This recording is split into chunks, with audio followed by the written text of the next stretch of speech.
So, I mean, I think we have plenty of time. Hopefully somebody has some questions. Yeah?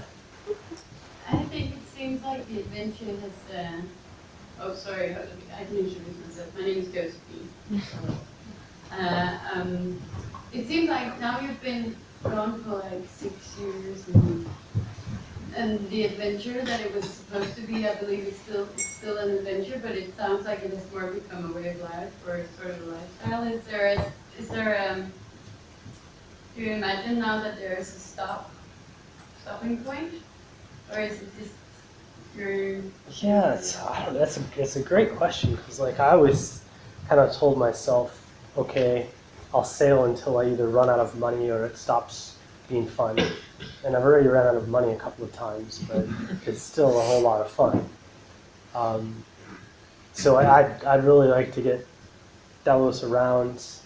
I never really thought that doing a circumnavigation it was certainly not something I planned on doing. But now, since we're like halfway around, it kind of makes more sense to keep on going west.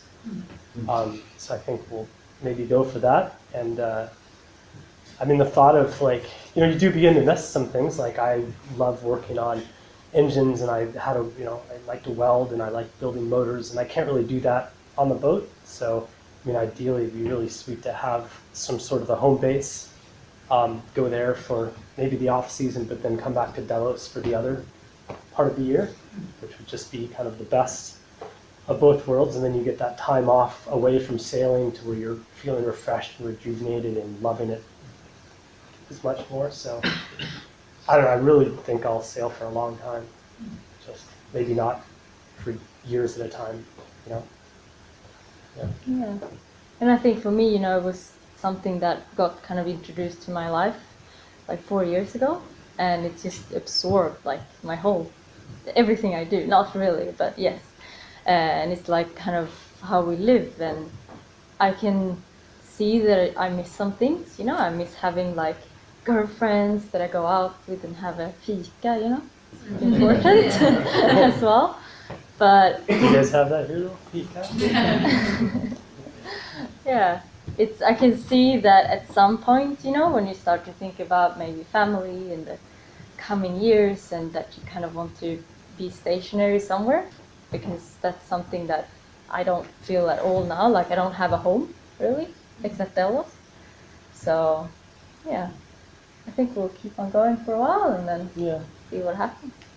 And yeah, family and friends is a big one too. Like missing, like I have another brother, a middle brother that's me and Braden. He has, and I have a niece and a nephew that like I only get to see every couple of years. So I mean, you miss that. And my dad's getting older, so it'd be nice to see him more often. And you think of all these things, but you still have this kind of pull of the ocean and sailing that takes you thousands of miles away. So it's always a matter of finding balance, I guess. How about your? Oh, sorry. Okay, I'm Henrik. How about your ship? You have this engine on it, and you carry how much diesel? You have a generator. Yeah. That works. How many kilowatts is that? How much diesel do you carry? So we carry, in the main tank, we carry 600 liters. Yeah. And then I carry another 50 liters in case something happens to the main tank supply, like something breaks or you lose it into the build or something. And the main burns just under 4 liters an hour at our cruise speed, which is, the normal cruise is about 6.5 knots or something. So I think our range is, we burn about 100 liters a day. What kind of engine is that? It's a Volvo turbo diesel, 2022A, 78 horsepower. Okay. Yeah. Okay. And so yeah, it's pretty fuel efficient, and we've never had any problems. We get diesel every 2 or 3 months, depending. In Asia, it's been about every 2 months, but in the South Pacific, sometimes it was. We didn't fill up one time between New Zealand and Australia just because the winds were so good. Yeah. The generator is a 7 kilowatt Onan, Yeah. 220 volt, 50 hertz, and it fully loaded, it burns about 1 liter an hour, maybe a little bit less. So when we're running that, we try and run all the systems, like the water maker, try and do laundry. We run the still to make alcohol. I didn't even touch on that. It's like, that should have been in the money part. It's like when we really started to save money, and we were in Australia and figured, wow, booze is really expensive here. And then we figured out how much we need for a month of sailing with 5 people on board. And it turned out we could buy the still and all the supplies for a fraction of the amount we would have just bought bottles for, and enough to make liquor for like years. Forever. Yeah, so it turned out really good. But yeah, it was on the generator and water maker and all that stuff gets run as well. So how much do you run it every day, generator? We have 600 watts of solar, and Delos is a pretty power-hungry boat, so we have electric everything. We have 2 freezers, 1 refrigerator, lights, and toilets and water pump and all that stuff. So if where we're at right now, we run the generator maybe every other day for like an hour or 2. But if we're using the laptops a lot, that goes out the window. Then we're running it every afternoon. If we've got 1 or 2 laptops running and we're working on a video or something, they just really suck the power. And how about you've got some solar panels and a prop? Yeah, the wind generator blew up in Fiji. We hit a squall and it just gone. So I took that off, and yeah, just the solar panels now with MPPT charger makes a big difference. The mean point power tracking, I think that's what it stands for. But yeah, the solar panel rocks, and it doesn't make any noise. So they're so cheap now. When I bought mine before leaving Seattle, it was like $800 US, and I just bought another one in Australia, and it was like $200 or $250 for a bigger, more powerful one. So I mean, the prices of. I love my solar panels. Free energy. Yeah. So yeah, good. Over there. Hi, my name is Christian. Well, you sort of touched upon it. You stated that it had consequences living in such close quarters. But what is actually your advice? What do you have any codex? Can you give any examples of crisis situations that you We'll sort take out? this one. Crisis situations. I think with all the people that have been on the boat and all the people that have been for a longer time, we've been, I don't know if the luck is the right word, but everybody has been pretty like-minded. It's everybody kind of just want to we like to relax. We like to not doing things all the time. And I think everybody has been really good with that, and just the respect that if you notice that somebody is like, feeling a bit tired or like just want to get out, like you respect that and don't go in their face and like, hey, should we do something? So I think that's a big part, just the respect between the people on board, and then just try to be as open as possible. If you feel pissed off about something, you sit down and just like, okay guys, this is not cool, like this is not working for me, I feel like whatever it is. But we haven't, during my 4 years on the boat, like we haven't had really any arguments, like nobody's screaming, nobody's going crazy, like everybody's just kind of respect each other, and just I don't know. It's not been a problem. There are some pretty specific things that we do, like the scrum board, for example. Like when we have projects that need to be done or chores that need to be done, we write them up on yellow sticky notes, and we have kind of 3 categories. Stuff that needs to get done, stuff that we're currently doing, and stuff that we've finished. So nobody has to ever ask what job needs to be done, because as soon as you think about it, something is broken. It goes up there. Water line needs to be cleaned. You need to get the rust spots off the deck. And then you can kind of say, okay, this is your job, write somebody's name on it, or they volunteer to take it. I think that's helped a lot, because then you can see what you need to do. You know who's working on what, and then you just kind of get it to complete. And the other thing that we've done that I think is really super helpful is we kind of have this thing that nobody's, like, there's no prima donna, there's nobody that doesn't cook, there's nobody that doesn't clean. So let's say that we have 4 people on board. That means that, you're going to cook every 4th day. I'll cook, Karen will cook, Yosha cooks, Brady cooks, and then I'll cook again. And when you cook, you clean. So you do dishes, you cook dinner, you clean up your mess, you do everybody's dishes afterwards. So the nice thing about that is now you have 3 days where you don't have to do shit. Basically, you can just eat and kick back knowing that, okay, on my day, I have everything to do and I have to do it. And we just do it in rotation. Always like that. You always know whose day it is, and it becomes like this exciting thing because food becomes a really big deal because you're out there and you're hungry and you have all this time. You're like, oh, what am I going to cook today? And so you start thinking about it right after breakfast. What's going on for dinner? I think the cooking and cleaning, making sure that everybody has to do it. Yeah. I think one part that if now it's been only me and Brian for a while, but now when we're going to sail, it's going to be more people again.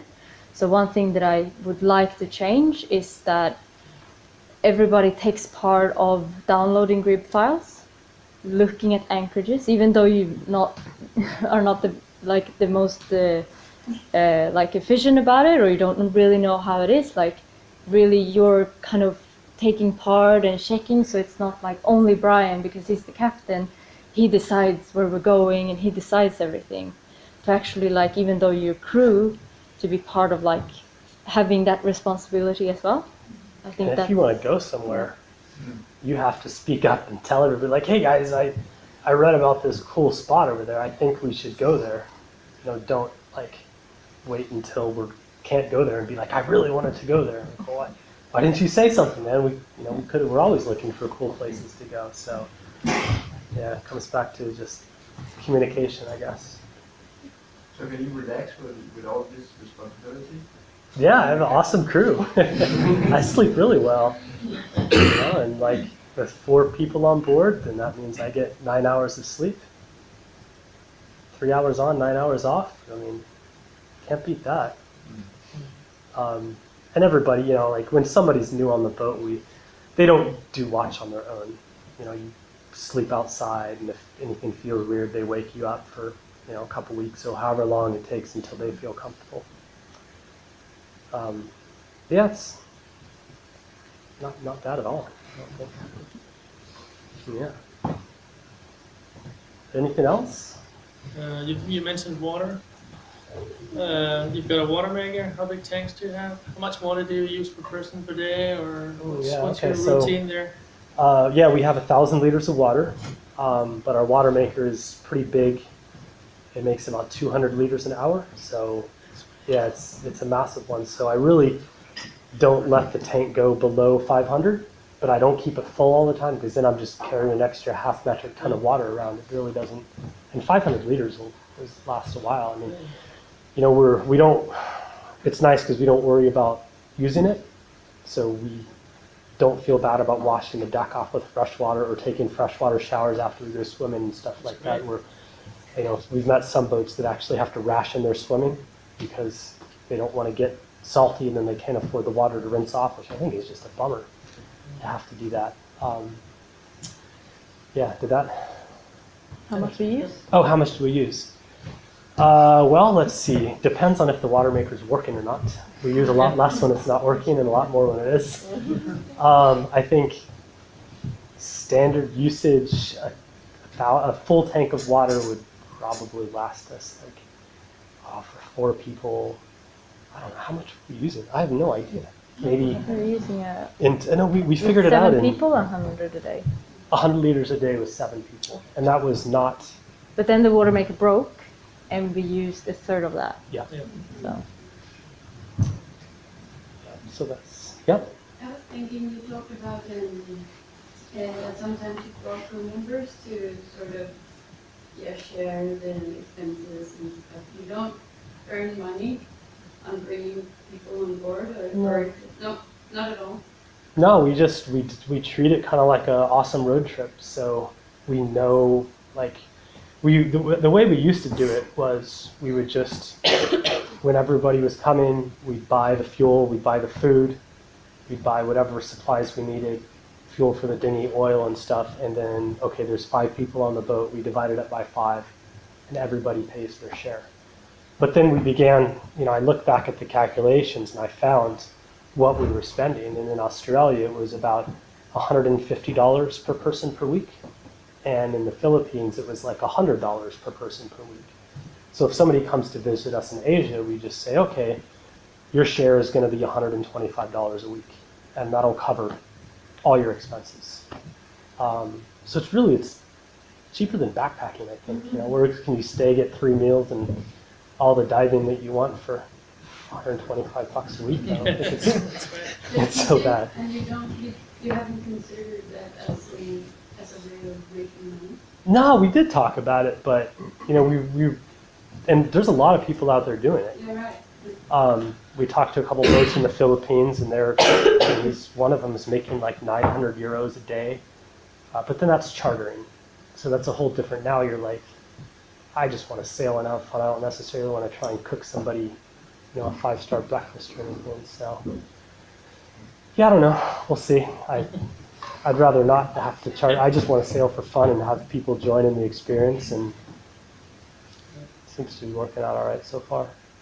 Yeah. I think there's over here. Yeah, I was wondering how much time you spend on the move versus being anchored and hanging out in harbor. Ooh, I have that stat somewhere. I think it was 13%. Mind if I look it up real quick?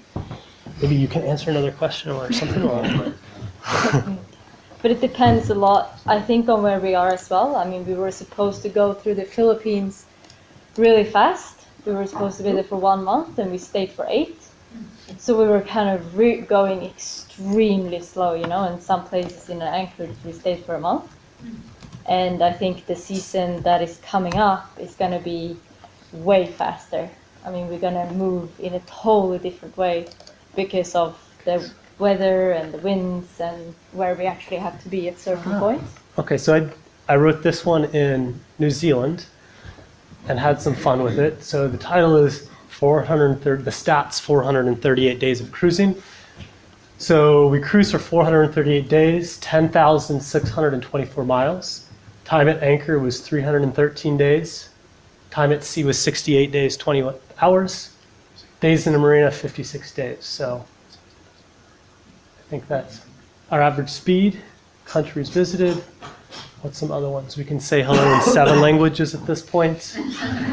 We saw 64 knots in Mexico. 20-foot wave was the biggest one. Got the boat up to 14.2 knots, which is pretty good for an ML Super Marimu. All the liquor we consumed, 264 bottles of wine, 352 cans of beer, 25 Heineken mini kegs, 6 liters of gin, tequila. We started carrying rum, and this is before we had the still, in jerry jugs, because the customs thought, you leave it somewhere and they just think it's water, not 40 liters of cheap rum. We ran, so during this time, let's see, so to go 11,000, almost 11,000 miles, we used 4,080 liters of diesel. Ran the main engine 772 and the generator 861. I'd say if I were to do those stats again, those would probably be cut in half by 2 at least. So I think we've become better sailors.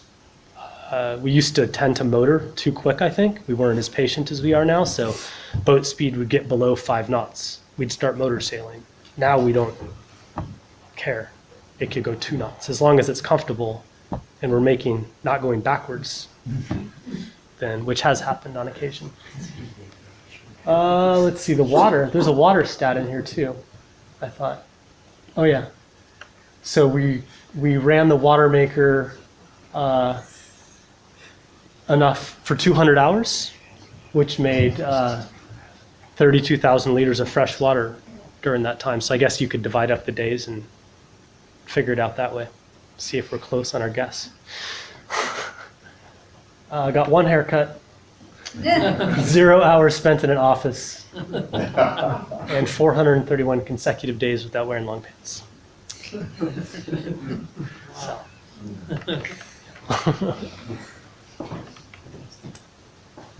I like stats sometimes. Yeah. Anything else?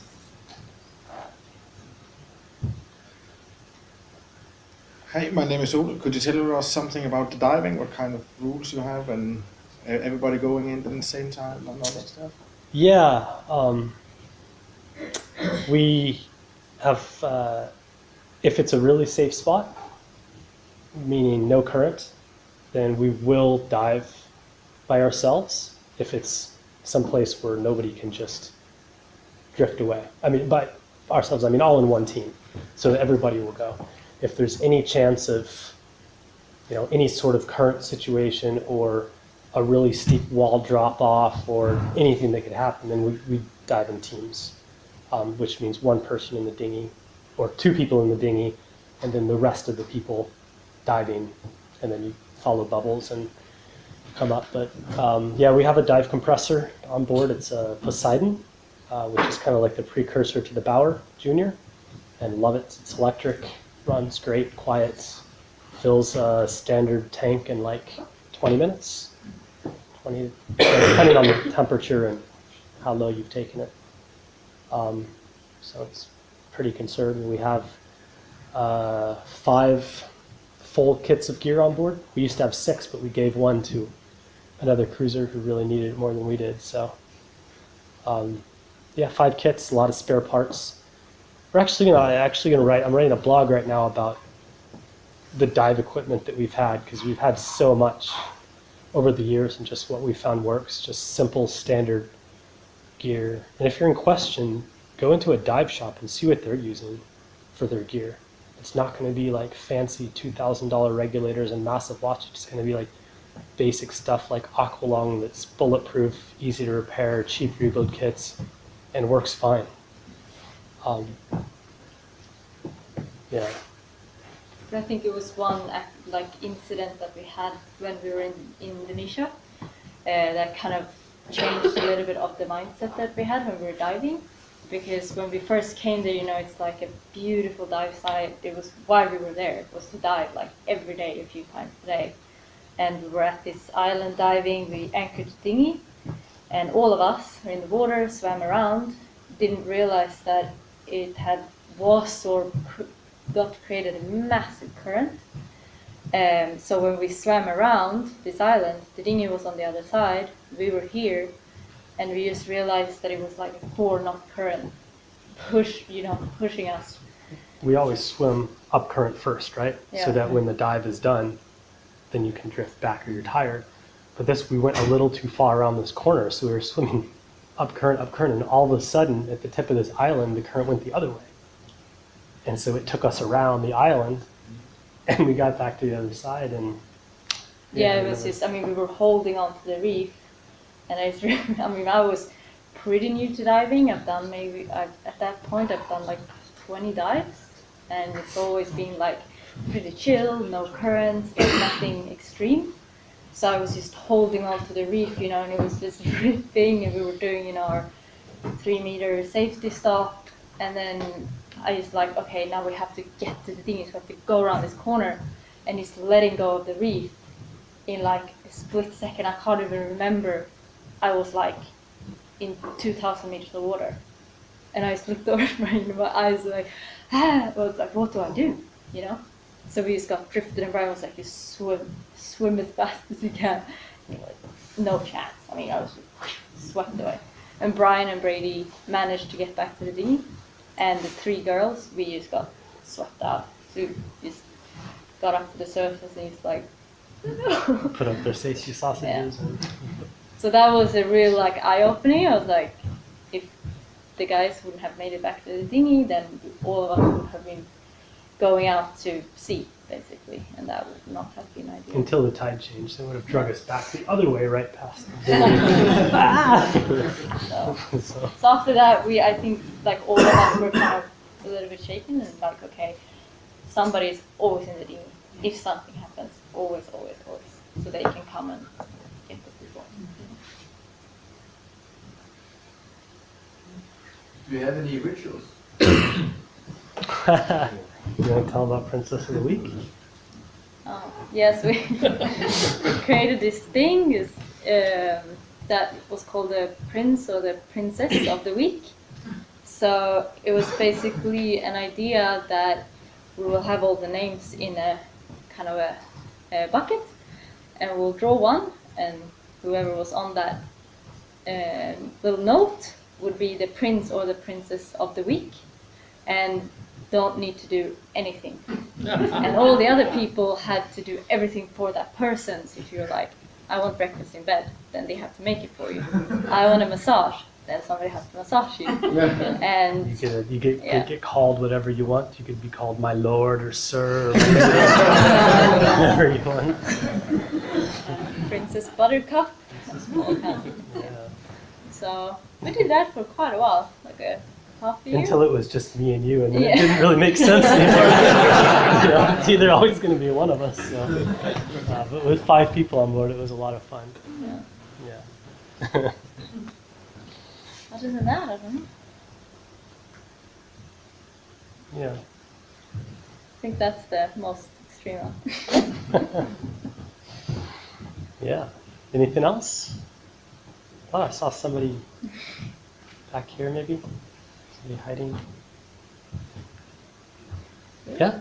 When you are in anchorage, what experience have you got from drifting, and what kind of anchor gear are you using?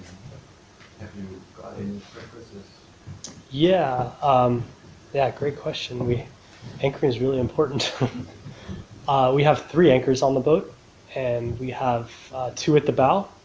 One is like a CQR type with the plow and a pivot deal, and I found that one works pretty good for most things.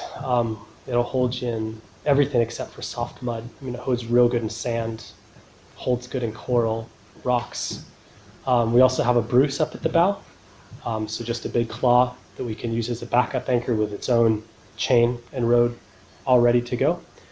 The main anchor, we have 75 meters of chain and about 25 meters of rode. If I were to replace that, I would just replace it with, I would increase the chain to 100 meters, just for some of the places that we've been, and chain is your friend. It's good, heavy.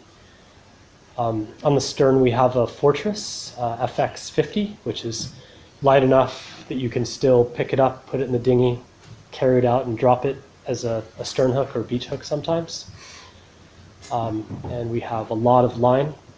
We probably have, I'd say 4 100-meter lines ready to be deployed, another coil of another 100 or 2. We probably have like at any time the ability to put out like 800 meters of line or something like that for stern tying and tying to rocks and stuff. But especially those, if you've been to Raja Ampat, you know what that line's for. And a windlass. I love when the windlass was broken, it really sucks because that's a lot of, then you're not so happy that you have so much chain out.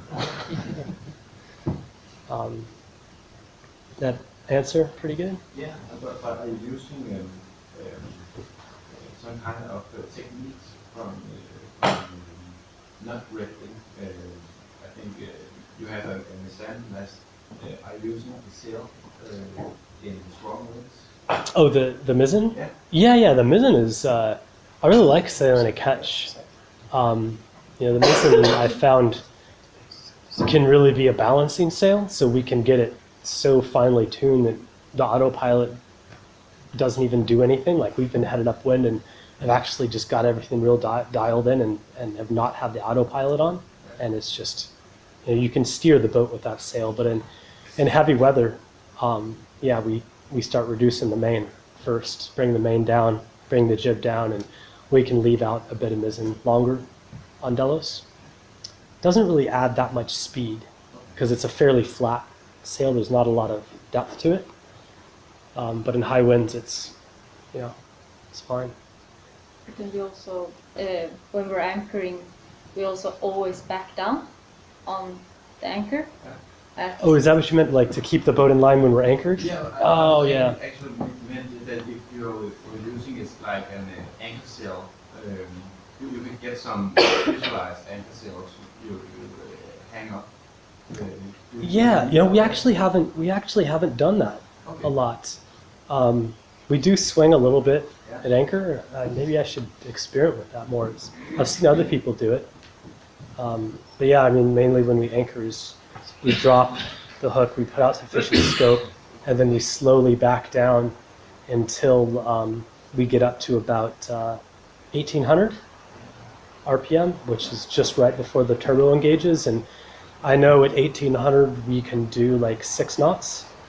And I know about how much wind on bare poles it would take to push Delos at 6 knots. So I figure that's pretty safe. And we've rode in that configuration for like 60 knot winds without a problem. Yeah. A lot of chain. Yeah. Somebody else? No? You're still on the same set of sails? Yeah. Actually, the sails that are on Delos were put on by the previous owner in New Zealand. And so the sails have been from New Zealand through the South Pacific to Seattle, and then on our trip. And we've probably done about 30,000 nautical miles at this point. So they're a little tired. Yeah, But still, I mean, we repair them all the time, breathing new life into them. Sails are expensive. Yeah. Yeah. Do you have any advice for people who are not ready to commit to a 3-year plan just yet?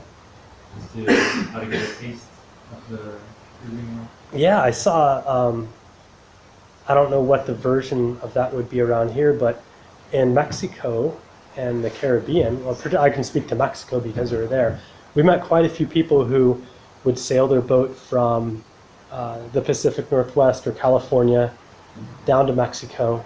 They would spend 3 or 4 months there and then sail back and do the whole thing in like 6 or 7 months, including, a month getting there, chilling out for 4 or 5 months or whatever, and then a month getting back. And yeah, people do that for years and years and years. And then eventually they just started leaving their boats down there. So they'd go down sailing for like 4 months. When the cyclones came, then they'd go back home and work. And so I'd imagine there has to be, I know people do that in the Caribbean as well, between like Florida and the islands. And is there anything like that in Europe for that? I have no idea. No. Maybe. But we're also going to have a couple from Australia sailing with us from Cadet, now when we fly back, down to Singapore. And they're we were talking to them on Skype, and they were just describing like we're planning on leaving on our own boat, but don't know so much about it, and really want to get some kind of experience in how the system works. And they're probably going to haul out, and they were really excited to be there helping us to like paint and grind, and which is really cool. So that might be also a way to like go with somebody else. Yeah, other people's boats, I guess. Like back to Prince and Princess again. Yeah, yeah, exactly. Just been promoted. I guess I can speak to the South Pacific. There's always been these ports where boats go into. So if you happen to position yourself in a port before a rally is going to leave, like for example in Australia, there's the Darwin rally, and all the boats from the South Pacific and from Australia kind of congregate at this point. And it's a published rally, so you know when these cruising boats are leaving. And there was guys just walking around the docks. There was a guy in, I think it was Fiji that we met, who was going around in a dinghy that he had borrowed from somebody. He was a backpacker, and he just got a dinghy, and he was rowing around to every boat saying, hey, do you need crew? Do you need crew? And I think he actually found a ride. So I guess that could be a method, maybe find when a rally is, go there and just walk around. And it's kind of all about getting in front of somebody, and they want to make sure you're not some crazed weirdo, Yeah. Yeah?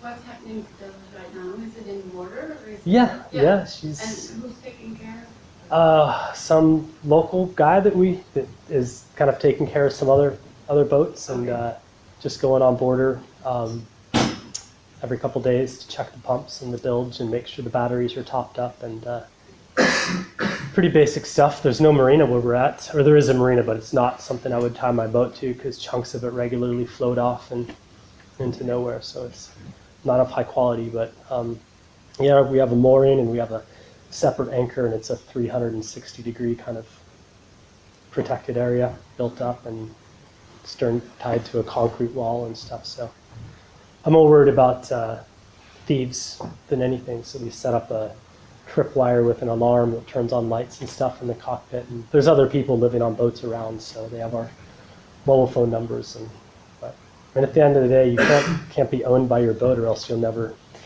leave at anchor even to go see an island. So you know, sometimes, yeah.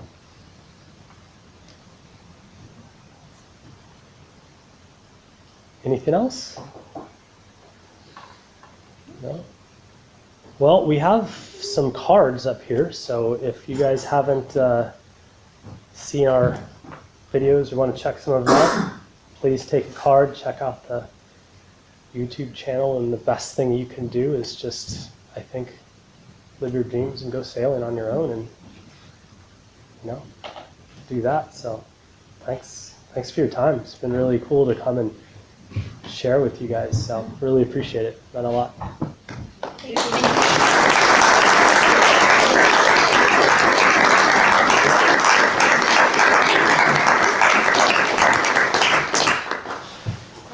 So, I mean, I think we have plenty of time.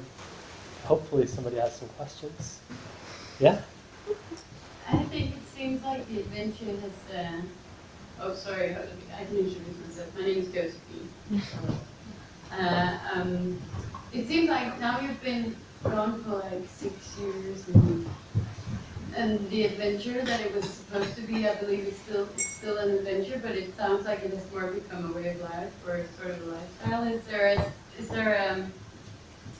Do you imagine now that there is a stopping point, or is it just your? Yeah, I don't know, it's a great question, because like I always kind of told myself, okay, I'll sail until I either run out of money or it stops being fun. And I've already run out of money a couple of times, but it's still a whole lot of fun. So I'd really like to get Delos around. I never really thought that doing a circumnavigation it was certainly not something I planned on doing. But now, since we're like halfway around, it kind of makes more sense to keep on going west. So I think we'll maybe go for that. And At some point, you know, when you start to think about maybe family in the coming years, and that you kind of want to be stationary somewhere, because that's something that I don't feel at all now. Like I don't have a home really, except Delos. So yeah, I think we'll keep on going for a while and then see what happens. And yeah, family and friends is a big one too. Like missing, like I have another brother, a middle brother. That's me and Braden. He has, and I have a niece and a nephew that like I only get to see every couple of years. So I mean, you miss that. And my dad's getting older, so it'd be nice to see him more often. And you think of all these things, but you still have this kind of pull of the ocean and sailing that takes you thousands of miles away. So it's always a matter of finding balance, I guess. How about your? Oh, sorry. Okay, I'm Henrik. How about your ship? You have this engine on it, and you carry how much diesel? You have a generator. Yeah. That works. How many kilowatts is that? How much diesel do you carry? So we carry in the main tank. We carry a maker, try and do laundry. We run the still to make alcohol. I didn't even touch on that. It's like, that should have been in the money part. It's like when we really started to save money, and we were in Australia and figured, wow, booze is really expensive here. And then we figured out how much we need for a month of sailing with 5 people on board. And it turned out we could buy the still and all the supplies for a fraction of the amount we would have just bought bottles for, and enough to make liquor for like years. Forever. Yeah, so it turned out really good. But yeah, we run the generator and water maker and all that stuff gets run as So well. how much do you run it every day, generally? We have 600 watts of solar, and Delos is a pretty power hungry boat. So we have electric everything. We have 2 freezers, 1 refrigerator, lights, and toilets and water pump and all that stuff. So if we're where we're at right now, we run the generator maybe every other day for like an hour or 2. But if we're using, I mean, the thought of like, you do begin to miss some things. Like I love working on engines, and I like to weld, and I like building motors, and I can't really do that on the boat. So, I mean, ideally, it'd be really sweet to have some sort of a home base, go there for maybe the off season, but then come back to Delos for the other part of the year, which would just be kind of the best of both worlds. And then you get that time off away from sailing to where you're feeling refreshed and rejuvenated and loving it as much more. So I don't know, I really think I'll sail for a long time, just maybe not for years at a time, Yeah. And I think for me, it was something that got kind of introduced to my life like 4 years ago, and it just absorbed like my whole, everything I do. Not really, but yes. And it's like kind of how we live, and I can see that I miss some things, I miss having like girlfriends that I go out with and have a fika, important as well. But Do you guys have that here though? Fika? yeah, I can see that at 600 liters. Yeah. And then I carry another 50 liters in case something happens to the main tank supply, like something breaks or you lose it into the build or something. And the main burns just under 4 liters an hour at our cruise speed, which is the normal cruise is about 6.5 knots or something. So I think our range is, we burn about 100 liters a day. What kind of engine is that? It's a Volvo turbo diesel, 2022A, 78 horsepower. Okay. Yeah. Okay. And so yeah, it's pretty fuel efficient, and we've never had any problems. We get diesel every 2 or 3 months, depending. In Asia, it's been about every 2 months, but in the South Pacific, sometimes it was. We didn't fill up one time between New Zealand and Australia just because the winds were so good. Yeah. The generator is a 7 kilowatt Onan, Yeah. 220 volt, 50 hertz, and it fully loaded, it burns about 1 liter an hour, maybe a little bit less. So when we're running that, we try and run all the systems, like the water